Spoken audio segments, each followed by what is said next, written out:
প্রতিবন্ধী মানে আমাদের কি বলবো, আমাদের অবস্থা এতটা খারাপ, আমরা হসপিটালে যে চিকিৎসার জন্য আমাদের হসপিটাল থেকে চিকিৎসা না দিয়ে ডক্টর বলে যে আপনারা বাসায় যান, বাসায় দিয়ে চিকিৎসা করেন, বাসায় গেলে আপনারা সুস্থ হবেন। আমাদের প্রত্যেককে ইনফেকশন অবস্থায় ডক্টররা বাসায় পাঠায় দিতে। একটা মানুষ কখন হসপিটালে যায়, যখন অসুস্থ হয়।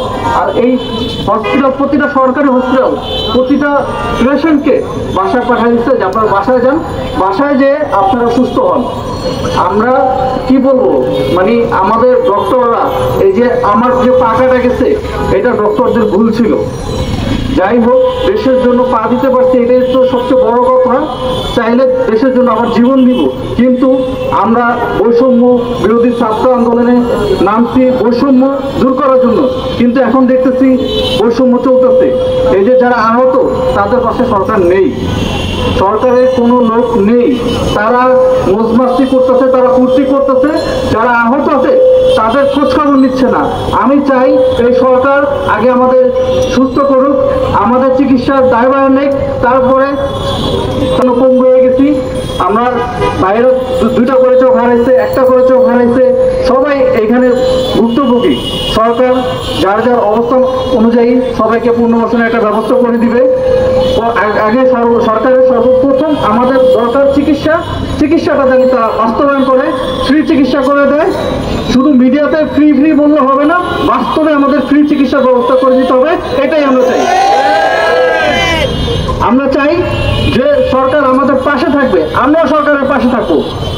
আমরা সবাই মিলে দেশকে নতুন দিকে এগিয়ে নিব, নতুন বাংলাদেশ করব, এটাই আমাদের চাওয়া। আমরা কোনো আন্দোলনে যেতে চাই না, আমরা কোনো আন্দোলন করতেছিও না। আমরা চাই সরকার আমাদের পাশে থাকবে, আমরা সরকারের পাশে থাকবো। আমরা এই দেশের নাগরিক, আমাদের চিকিৎসার অধিকার আছে, আমরা চিকিৎসা চাই, আমরা ফ্রি চিকিৎসা চাই। আমরা ভুক্তভোগী, তাই আমরা ফ্রি চিকিৎসা চাই। এটা সরকার বাস্তবায়ন করবে, এটাই আমাদের। আসসালামু আলাইকুম, আমি মোহাম্মদ জাকির শিকদার। আমি দেশের জন্য একটা পা দিতে পারছি, তার জন্য আমার খুব গর্ববোধ হয়। এই দেশের জন্য পা দিয়েছি, দরকার হলে জীবন দিব, কিন্তু দেশে অন্যায় অবিচার আমরা সহ্য করব না। আমরা যারা চিকিৎসাধীন আছি, সরকার বলছে আমাদের চিকিৎসার দায়ভার নেওয়া হয়েছে, কিন্তু বাস্তবে আমরা চিকিৎসা পাচ্ছি না। আমাদের নিজেদের পকেটের টাকা খরচ করে চিকিৎসা নিতে হচ্ছে, কিন্তু এই সরকার আমাদের পাশে থাকছে না। এই সরকার আমাদের সরকার, এই সরকার আমরা বাস্তবায়ন করেছি। এই সরকারে আমাদের 2জন উপদেষ্টা আছে ছাত্র, যারা আমাদের পক্ষে কথা বলবে, আমাদের সাথে থাকবে, আমাদের খোঁজ খবর নিবে। এখন পর্যন্ত আমাদের কোনো খোঁজ খবর নিচ্ছে না, এখন পর্যন্ত আমাদের তারা দেখছেও না। আমরা আর্থিক প্রণোদনা থেকে সবচেয়ে বড় কথা হলো আগে আমরা সুস্থ হব, তারা আমাদের পাশে থাকবে, পাশে থেকে আমাদের খোঁজখবর নিবে। আগে আমরা সুস্থ হই, কিন্তু তারা সুস্থ হওয়ার মতো কোনো ব্যবস্থা নিচ্ছে না এই সরকার। এই সরকারে আমাদের 2জন ছাত্র থাকার পরও আমাদের কোনো খোঁজ খবর নিচ্ছে না, এটা আমাদের খুব কষ্ট লাগছে। আমরা প্রায় 43 জন পা হারাইছি। আমরা তো সংগ্রাম করতে গিয়ে, চুরি ডাকাতি করতে গিয়ে এমন পরিস্থিতি আমাদের হয়নি বাবা। আমরা তো কোথাও ডাকাতি করতে গিয়েছিলাম, কোথাও চুরি করতে গিয়েছিলাম, আমরা দেশের জন্য লড়েছি, দশের জন্য লড়েছি। তাহলে আমাদের একটু খোঁজ নেন, আমরা কেমন আছি, চলতে পারছি কিনা, বলতে পারছি কিনা, খেতে পারছি কিনা, কি অবস্থা আমাদের। প্লিজ একটু অনুরোধ করছি, আমাদের একটু খোঁজ নেন, এই মানুষগুলোর একটু খোঁজ নেন, এদের কথাগুলো শুনেন। এই পর্যায়ে আমি আমাদের অভিভাবক, আমাদের নিয়ে যিনি কাজ করছেন, আমাদের ভাই ফুয়াদ সনমকে মঞ্চে ডেকে নিচ্ছি। ওনাটাকে একটু সংক্ষেপে বক্তব্য দেওয়ার অনুরোধ করছি।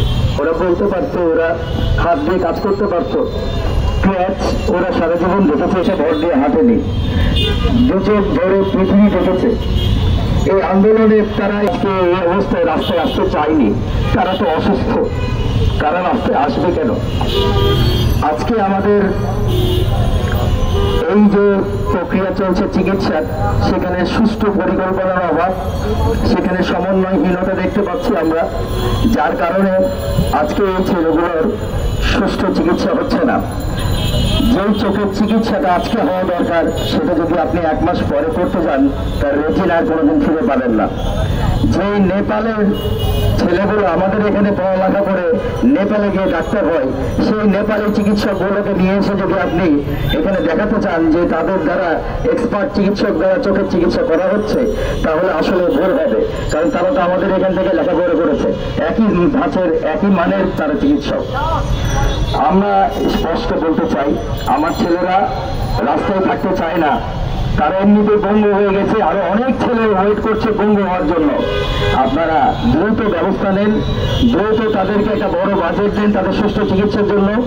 এবং আমি জানি সমন্বয়কদের কাছে, মাননীয় সমন্বয়কদের কাছে লিস্ট আছে যে কোন কোন ছেলেকে বিদেশে চিকিৎসা করালে তার সুস্থ চিকিৎসা হবে। সেই লিস্ট ধরে ধরে তারা বিদেশে পাঠাক, যে দেশে পাঠালে তার চোখ আবার ফিরে আসে সেই ব্যবস্থা করুক, যে দেশে পাঠালে তার পা আবার লাগানো যাবে, একটা কৃত্রিম পা লাগানো যাবে, সে ব্যবস্থা নেওয়া হোক। আমরা এটাই চাই। আর এই ছেলেদেরকে আমরা কখনোই রাস্তায় এইভাবে দেখতে চাই না। আমরা চাই না যে তারা রাস্তায় ভিখারির মতো ঘুরে বেড়াক। তারা আমাদের গর্ব, তারাই আমাদের শুদ্ধ সেনা। আমরা তো আজকে এই আন্দোলন করে এখন এখানে 2 পায়ে ঘরে দাঁড়িয়ে আছি, 2 চোখ ভরে দেখছি, আর এরা আজকে প্রত্যেকে একটা জিনিস হারিয়েছে।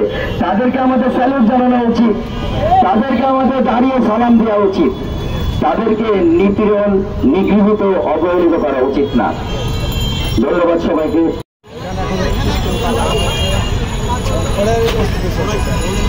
কৃত্রিম পা লাগাতে কত টাকা খরচ করতে পারে? এখন সব কিছু সব এই যে আপনার পা হারালেন, আন্দোলনের জন্য পা হারালেন, এই আন্দোলনে পা হারানোর পর এখন সরকারের যে দায়িত্বটা থাকার কথা, দায়িত্বটা নেওয়ার কথা, সেই দায়িত্ব কি নিয়েছে কিনা? এখনো কোনো দায়িত্বই নেই। আমরা এখন যে দায়িত্বটা সরকার নেওয়ার দরকার সেই দায়িত্বটা এখন রাখি। এই ক্ষেত্রে সরকারের উদাসীনতার পরিচয় দিচ্ছে কিনা? না তো এখনো কোনো কিছুই পাই। কিন্তু সরকার তো বলছে যে আহত যারা আছে তাদের জন্য তারা বলছে, কিন্তু আমরা তো কোনো কিছুই এখন করতে পারি। এই যে এখন সুস্থ একজন স্বাভাবিক মানুষ ছিলেন, এখন একজন মানে অক্ষম ধরতে গেলে অক্ষম অবস্থায় বিরাজ করবেন। দেশের জন্য এই আত্মত্যাগ এখন মানে আসলে কীরকম অনুভূতিটা প্রকাশ পায়? আমার অনুভূতি ভাই, আমার পা গেছে ভাই, কোনো আপত্তি নেই। আমার জীবনটা চলে গেলে ভাই কোনো আপত্তি নেই। দেশটা স্বাধীন করতে পারছি, এটাই আমার অনেক অনেক। এই স্বাধীন দেশে এখন শান্তিতে নিঃশ্বাস নিতে পারেন কিনা? এখন তো পারবো ইনশাল্লাহ। অনেক তো যে ফ্যাসিস্টকে আপনারা এই এত ত্যাগের মাধ্যমে দূর করলেন, সে আবারও তো ফোন রেকর্ডের মাধ্যমে প্রকাশ করছে যে সে আবার দেশে ঢুকতে পারে বা দেশে ঢুকবে। না ভাই, এটা আর সম্ভব না। ঢুকতে দেওয়া যাবে না, কোনোভাবে সম্ভব না। তাদের এই অত্যাচারের চিহ্ন থেকে পরবর্তীতে যারা ক্ষমতায় আসবে তাদের শিক্ষা নেওয়া উচিত কিনা? যারা পরবর্তীতে ক্ষমতায় আসবে তাদের শিক্ষা নেওয়া উচিত কিনা? অবশ্যই অবশ্যই। আপনার পরিচয়টা যদি আবার দিতেন। আমার নাম আপনি তো স্টুডেন্ট। কলেজে ভর্তি হবে।